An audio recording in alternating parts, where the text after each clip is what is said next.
must have forgot.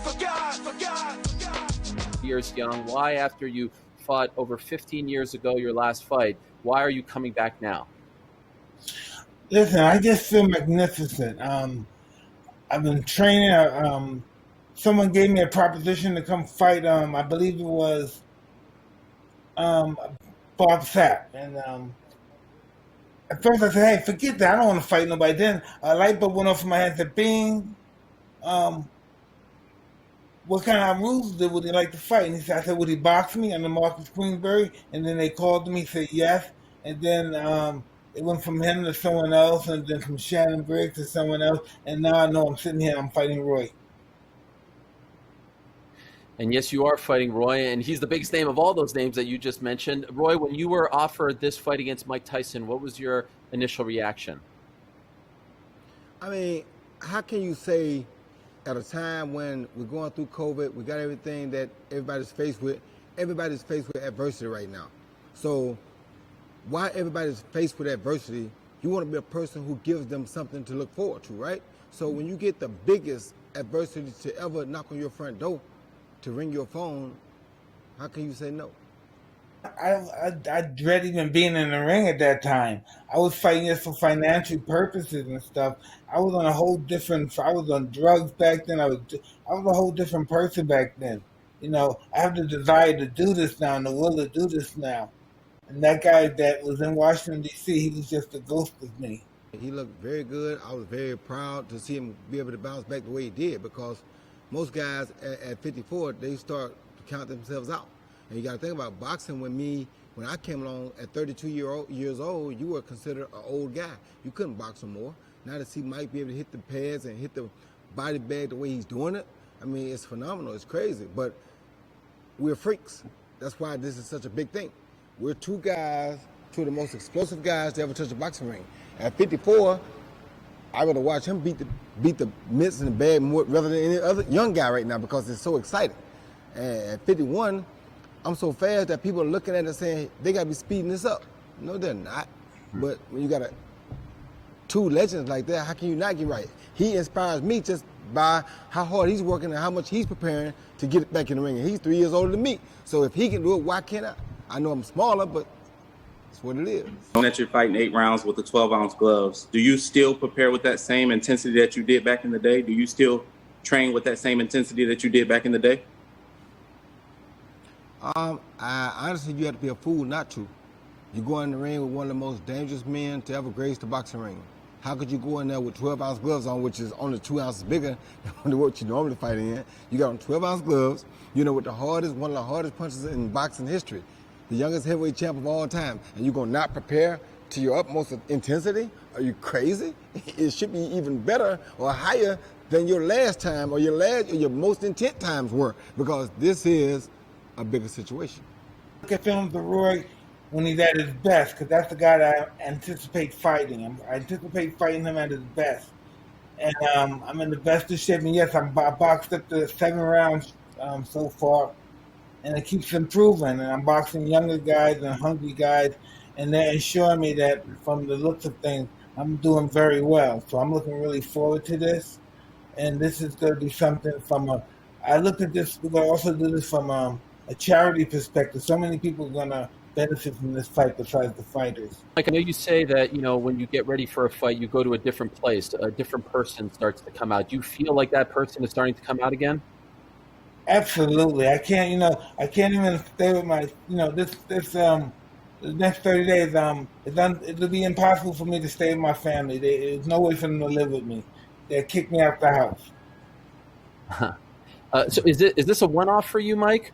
Or are you planning on several fights? Is this like the restart of a new chapter? This is an organization. This is for the Legends Leagues only. So this is I'm going to go as long as the league is working. I'm going to do this, and I'm going to help a lot of people. And my legend is going to be that I gave a lot more than I took. Roy, what about you? Is this a one and done, or do you plan on continuing to go after this fight? I mean, for me, I used to judge about how I feel that night. I really wasn't planning on going anymore. I thought I was done. But when you get a call from Mike Tyson's team say, hey, Mike want to fight you, that's bucket list material. You feel me? I mean, you can't turn. That's something that everywhere I go in life, the first thing a young kid would ask me, hey, have you ever fought Mike Tyson? And I don't know why they used to always ask me that, but they always, their kids' first question is, have you ever fought Mike Tyson? Now I don't have to say no more. I'm so glad to get this opportunity because now I can say, yes, I did. I sure did. And that will happen. And guess what? Tune in 28, you'll see how it go. Yes, it's November 28th at the Staples Center. Okay, Kelsey McCarson of Heavy and Bleacher Report, you're up. Thanks, Helwani. Mike and Roy, this is actually for both of you guys. Floyd Mayweather had an epic rant about there's too many sanctioning belts, too many sanctioning bodies involved in boxing.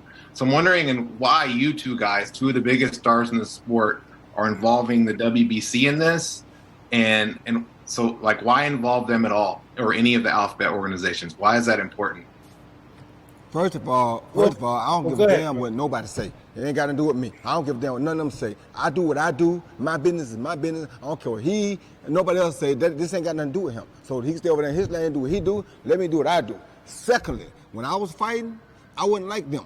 I wouldn't have got every belt possible that I could get in my weight class at the time. And Mike did the same thing. We come from the old school. It wasn't no talk about we'll take this. No. We want every belt you got. I don't care what kind of belt it is. It could be the Joe Patty Seafood belt. I want that. I don't care what it was. If you had a belt in my weight class in my prime, I wanted that. So right now, you think you want to see me perform, you put a belt on the line. I'm sorry, but it's like drugs. I just can't say no. You offer me a title, you got me, baby. We got to do it now. So it don't mean nothing to people like him, maybe, but it meant the world to me. And he said it all. It's like drugs. How physical have your sparring sessions been, and what gives you the confidence that your body will respond the way you want it to respond on fight night? Well, I'm the only boss. If you don't kick my ass, you're fired. So that's how the sparring's going. Everyone's doing their best, and if you're not doing your best to hit me, you have to go home. That's what sparring is. That's what fighting is all about. If I'm paying a guy to kick my ass, if he doesn't kick my ass, he has to go. He's fired. Thank you very much to the media. We're actually going to get to one fan question here. Let's go to a young woman named Sarai who has a little boxing background of her own. Sarai, you're up. Hi, my name is Sarai Brownell. I'm 15 years old. I'm a USA Boxing 12-time national champion. I'm also a part of the USA Junior High Performance team. And the question I wanted to ask Mike was, what is your mindset like when you're going in the ring? And what is your mindset going to be like when you get in the ring with Roy?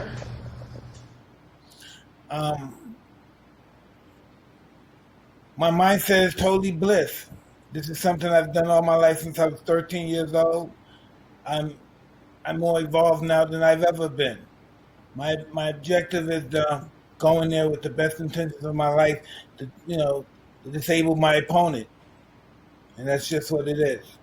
Breaking news. I like to break news. So how about this? As I said, November 28th, that will be the date of this great pay-per-view. It goes down in Los Angeles. It is headlined by Mike Tyson versus Roy Jones Jr. That is the main event. You can watch it on pay-per-view all across this great world. And of course, on TysonOnTriller.com. And now we can officially reveal for the very first time that the event will take place at the world-famous Staples Center in Los Angeles, in downtown Los Angeles, to be exact. Yes, the home of the Los Angeles Lakers, the 2020 world champions, home of LeBron James, of course, the LA Clippers, and the Los Angeles Kings. Why are you at the hospital?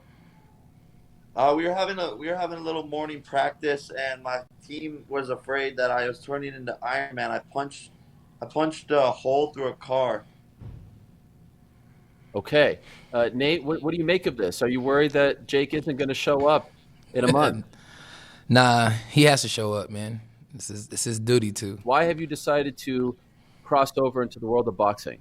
I mean, first and foremost, man, I want to just thank God for the opportunity. This is a great opportunity for myself and for my friends and family and everybody from Seattle and Oakland, California. So I just want to prove and show people that I'm one of the greatest athletes to ever walk the earth.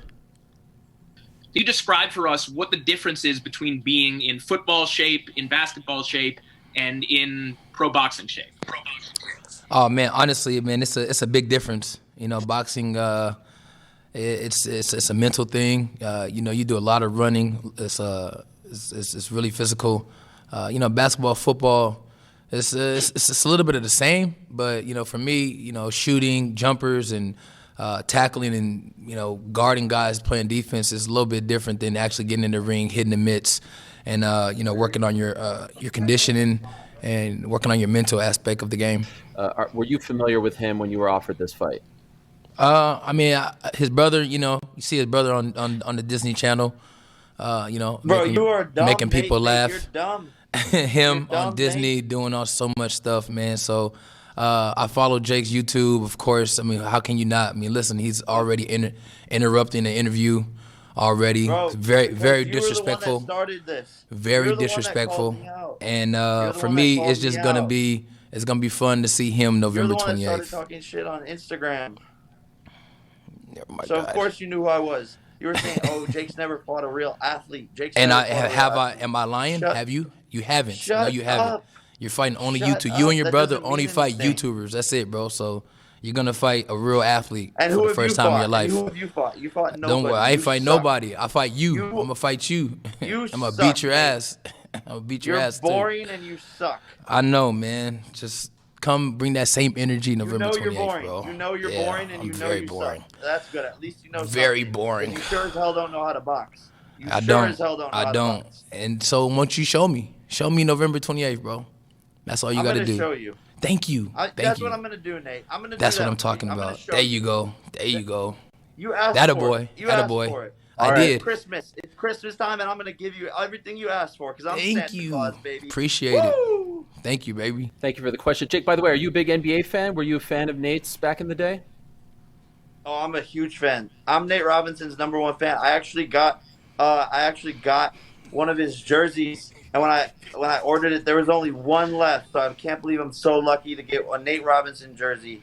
And every time I wear it out, they say, "Wow, I've never seen one of those before." Yeah. Huge Nate Robinson so fan. cap. Can you describe how far you've come from the first time that you stepped in the ring sparring to where you are today as a boxer? Big time, man. Just the progress I've made over the months has been awesome. I think that getting the fight pushed back was a great deal for me.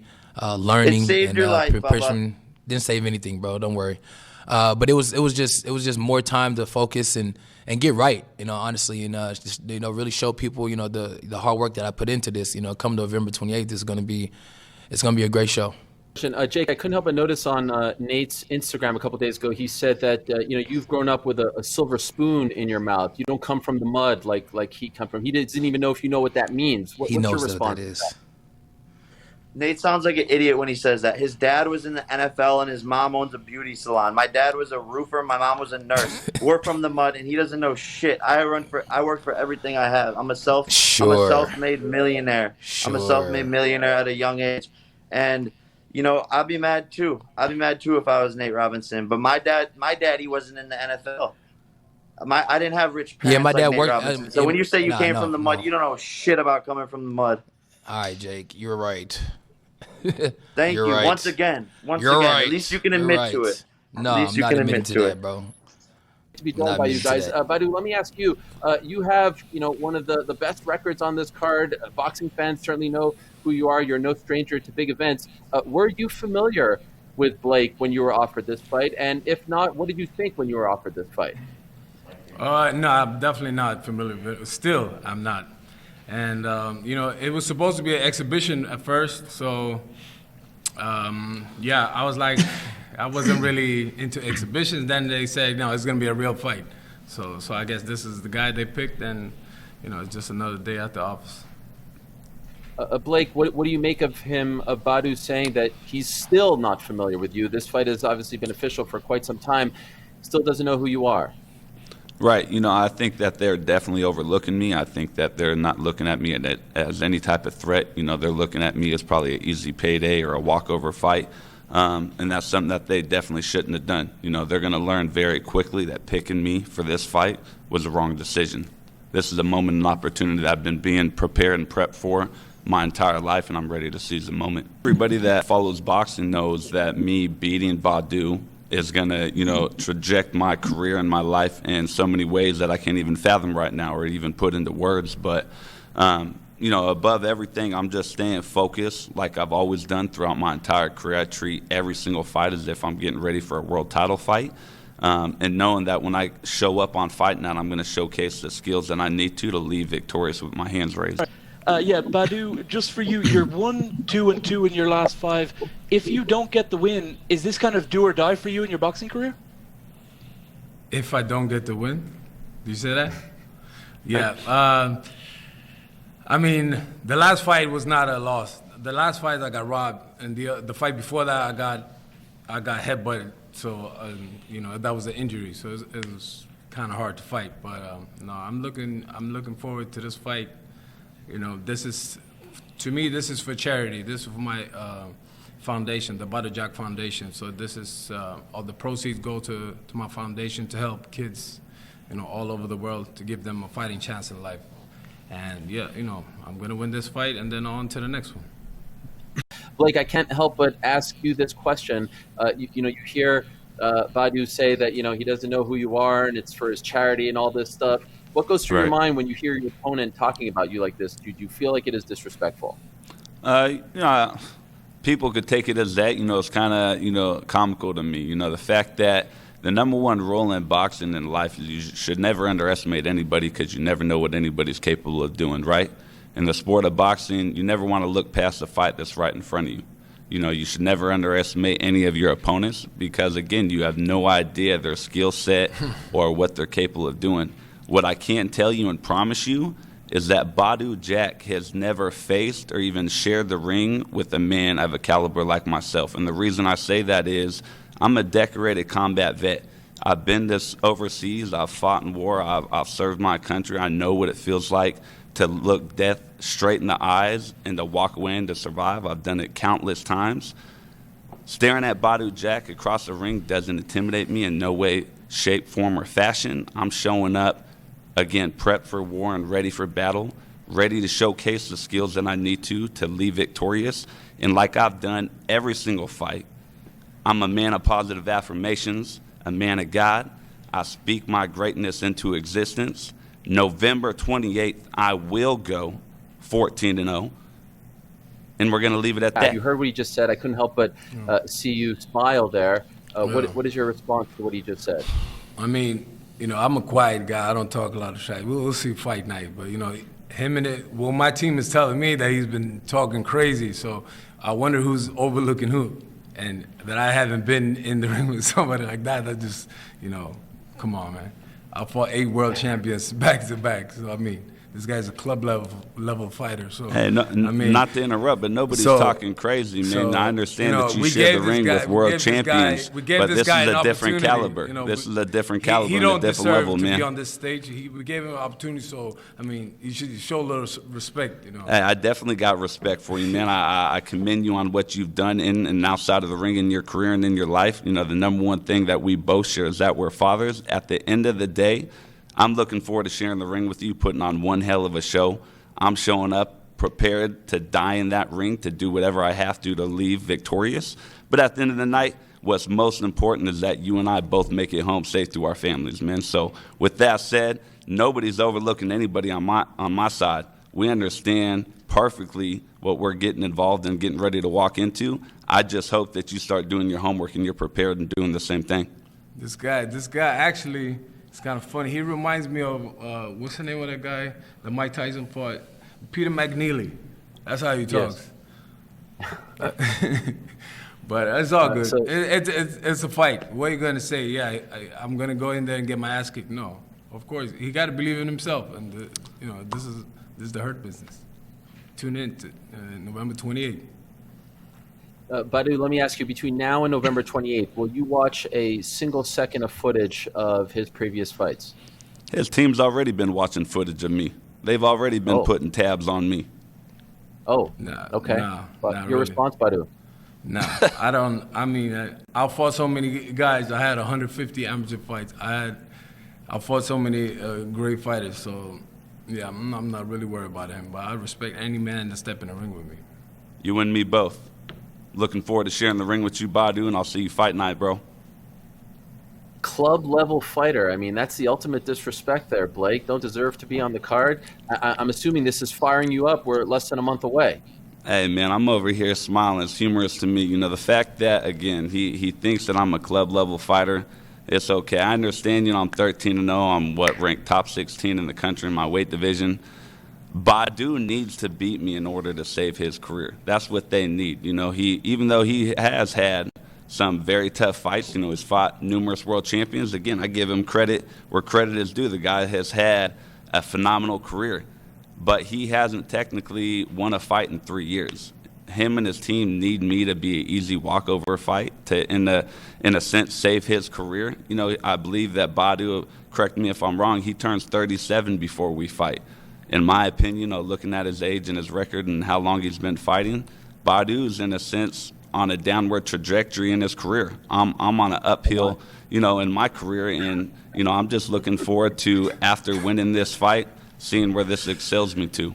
And Rashad, I'll start with you. I've had the pleasure of covering your MMA career. Of course, remember your time in the UFC. I know you have one boxing fight on your record. That was 5 years ago. Why are you making the transition now from mixed martial arts to boxing?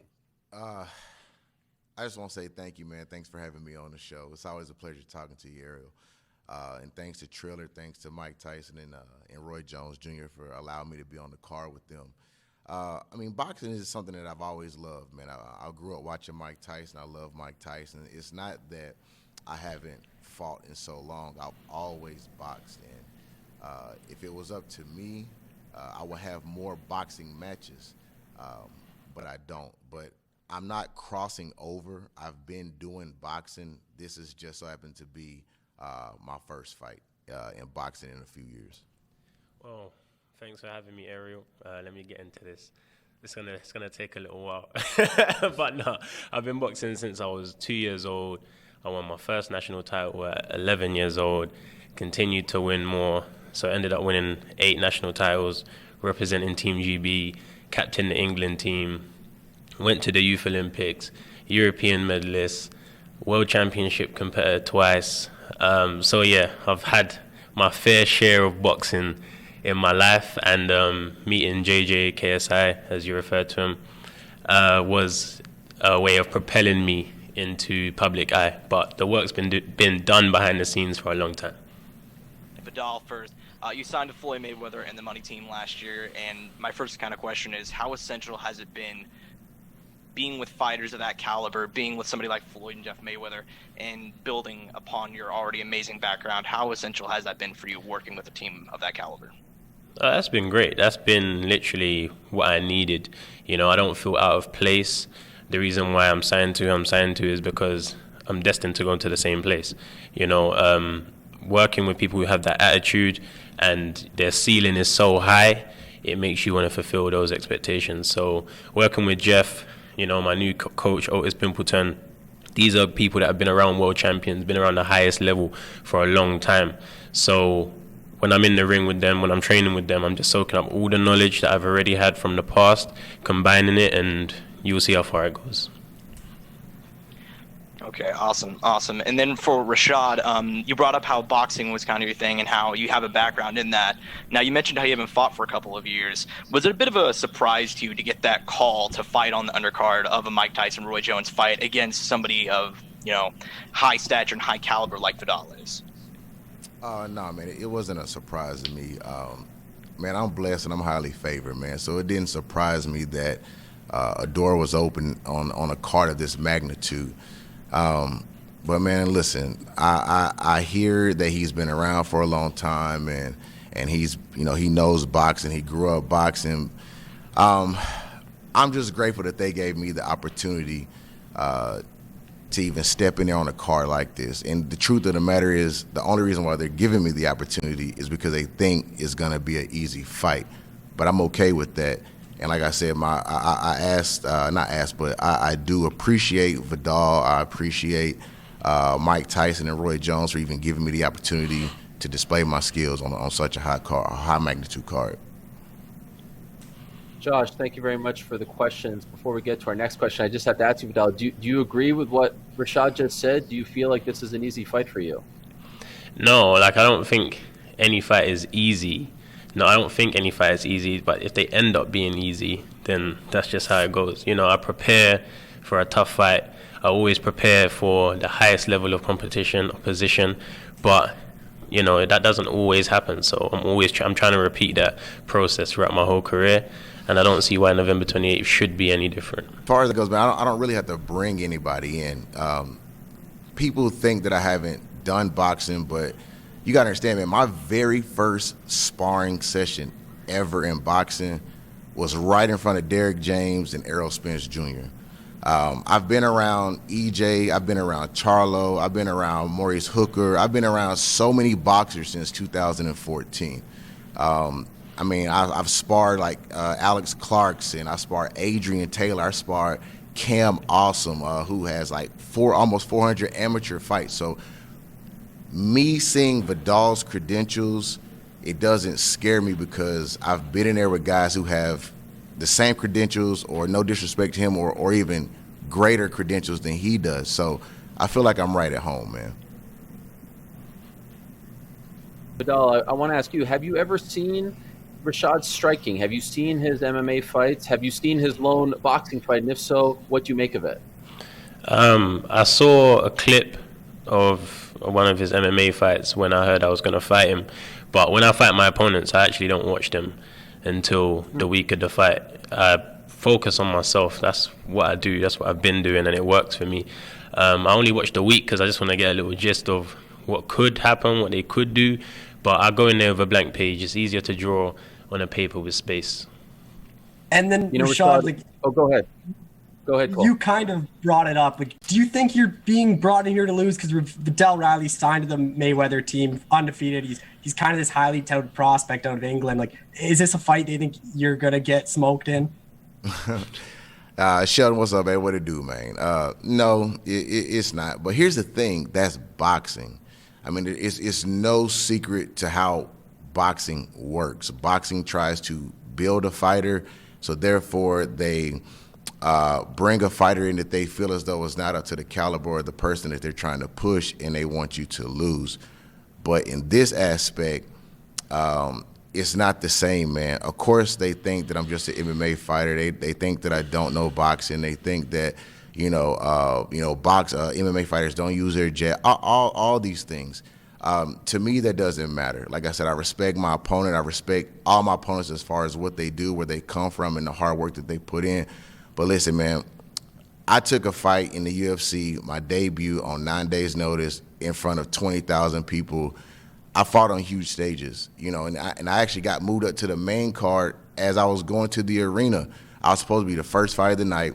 On my way to the arena, they stopped me and said, hey, man, we just moved you up to the main card. So pressure for me, I'm built for pressure, man. Like, I'm built for pressure, and some people are not. But when those lights are on and when I get hit, everybody's credentials is going to go out the window. It's going to boil down to who got the heart, who wanted more, you know, and I feel as though, man, when people fight me, after they fight me, they feel as though they would never want to fight me again because I'm going to push you to that point to quit. All right, one last question for Viddal and Rashad. Let's go to Harry Davies of SB Nation. Harry, you're up. Hi, Rashad. Hi, Viddal. How you guys doing? My first question is for you, Rashad. Obviously, yes, you turn 39 next month, and I was just wondering what's next for you after this fight, and if it depends on the outcome, if it goes well, do you stick in boxing, and if not, do you maybe go back to your MMA ventures? Honestly, man, like, you know, people, you started the question off with you're 39. But people who don't really do their research, they don't understand, man, like, my body doesn't have all that wear and tear on it. I wasn't fighting coming up all these years. I didn't have my first fight until I was 30 years old. I didn't fight through the amateurs, none of that. And I excelled to the top, to the highest level of the sport within 5 years. So 39 means nothing to me. I'm ready to fight. I'm ready to go. I'm going to put on a show. And what's next for me, would I like to stick to boxing? Of course, man. But like I said, the boxing game is so crap. It's not like when I beat Viddal that they're going to be, okay, we're going to push you. We're going to give you somebody that we can build you with. It doesn't work like that. They're going to try to put me there with another top prospect that they think can beat me. But whatever is open for MMA, I hope it opens up more doors for me for MMA. I just can't get an MMA fight. And I'm always training. I'm always boxing. And this is what my heart is right now. I'm concentrating on this fight. Whatever comes after that, whatever door God opens for me after that, I'm going to take it, man, like full speed, because I'm not done. I'm just getting started. Thanks, Rashad. And now for you, Viddal. Obviously, you've already fought at some cards with some big buzz around them. How important is this event going forward for your career, as you continue to build up your record with more and more fights? Of course, it's extremely important because this is major exposure to the traditional boxing world. I've accumulated a great following through another community, through my other ventures. But when it comes to boxing, especially over here in the States, this is a good statement for me to show my skills and prove what I'm saying about how long I've been in the game is actually shown in the ring. So yeah, it's a great stage. We've got two legends in the main event, my favorite fighter, Roy Jones, in the main event. And these things are all blessings and all opportunities. And we got to take them when they come, and we got to maximize the opportunity. That's what I'm looking to do. Harry, thank you very much for the questions. And Viddal and Rashad, thank you very much for joining us. Good luck to you guys on November 28th. Man, thanks for having us, man. I appreciate you. Thank you, Ariel. Appreciate you. All right.